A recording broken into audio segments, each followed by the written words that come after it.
പറടാ, എങ്ങനെയുണ്ട് location? Location ഒരു രക്ഷയില്ല, അടിപൊളി. ഇന്നലെ രാത്രി നല്ല തണുപ്പുണ്ടായിരുന്നു.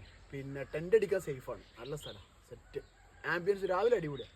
എന്താ സേഫ്റ്റി എന്ന് പറയുമ്പോൾ എന്താ ഉദ്ദേശിക്കുന്നത്? സേഫ്റ്റി എന്ന് പറഞ്ഞാലടാ, നമ്മുടെ അടുത്ത് ഒരു ടെന്റ് ഉണ്ട് എന്ന് വിചാരിച്ചിട്ടേ എല്ലായിടത്തും പോയി ടെന്റ് അടിക്കാൻ നിന്നാൽ പണിയാവും. ഒന്നാമത്തെ ഇപ്പോൾ കാടിനോട് ചേർന്നുള്ള സ്ഥലങ്ങളൊക്കെ ആണെന്നുണ്ടെങ്കിൽ വൈൽഡ് ആനിമൽസിന്റെ ശല്യം ഒരുപാട് ഉണ്ടാവും. ശല്യം എന്ന് പറയാൻ പറ്റില്ല, നമ്മൾ അവർക്കാണ് ശരിക്കും ശല്യം. അത് നമ്മൾ കെയർ ചെയ്യണം. പിന്നെ ടെന്റ് അടിക്കുന്നതിന് തൊട്ട് മുന്നേ ഒന്ന് ആ സ്ഥലമൊക്കെ ഒന്ന് നന്നായിട്ടൊന്ന് നോക്കണം. അതേപോലെ എത്തിയ ഉടനെ തന്നെ ഒരു ക്യാമ്പ് ഫയർ ഒക്കെ ഇടുക, തീയൊക്കെ ഇടുക. അപ്പോൾ തീ ഉണ്ടെങ്കിൽ അധികം മൃഗങ്ങൾ ഇങ്ങോട്ട് വരില്ല. പിന്നെ കഴിയുന്നത് ഫുഡ് അവിടെ നിന്ന് ഉണ്ടാക്കുന്നതും പിന്നെ ഫുഡ് വേസ്റ്റ് പുറത്തിടുന്നതും മാക്സിമം അവോയ്ഡ് ചെയ്യുക.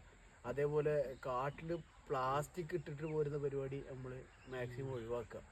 കാരണം നമ്മൾ അവിടെ ടെൻ്റ് അടിച്ച് പോകുന്നത് ഒരാൾക്കും ഫീൽ ചെയ്യാൻ പോലും പാടില്ല. നമ്മൾ കാടിനെ സ്നേഹിച്ചിട്ട് വേണം ടെൻ്റ് അടിക്കാൻ വേണ്ടിയിട്ട്. പിന്നെ സോളോ ട്രാവലേഴ്സൊക്കെ ആണെന്നുണ്ടെങ്കിൽ എപ്പോഴും ഒരു എക്സ്ട്രാ കെയർ എടുക്കുക. ഇപ്പോൾ ഒരു 1-2 ഷൂ ഒക്കെ പുറത്ത് ഇടുക. കാരണം പുറത്ത് ഈ റോബറി അങ്ങനത്തെ സംഭവങ്ങൾ ചാൻസസ് കൂടുതലാണ്. അപ്പോൾ ഒന്നിൽ കൂടുതൽ ആൾക്കാരുണ്ട് എന്നുള്ളൊരു തോന്നൽ വരുമ്പോൾ അത് നമുക്ക് അവോയ്ഡ് ചെയ്യാൻ പറ്റും. എന്തായാലും നമ്മൾ യാത്ര എൻജോയ് ചെയ്യുക എന്നുള്ളത് തന്നെയാണ്. പിന്നെ കിടക്കുന്ന സമയത്ത് ഉറങ്ങിക്കഴിഞ്ഞാൽ പിന്നെ ബാക്കി ഒരു 50-50 ആണ്. കുറച്ച് നമ്മുടെ കയ്യിലും ബാക്കി പഠിച്ചവൻ്റെ കയ്യിലും എന്ന് പറഞ്ഞ പോലെയാണ്. എന്തായാലും സോളോ ക്യാമ്പിങ് ഇപ്പോൾ അത്യാവശ്യം നന്നായിട്ട് കൂടിയിട്ടുണ്ട്. ഗ്രൂപ്പായിട്ടുള്ള ക്യാമ്പിങ് കൂടിയിട്ടുണ്ട്.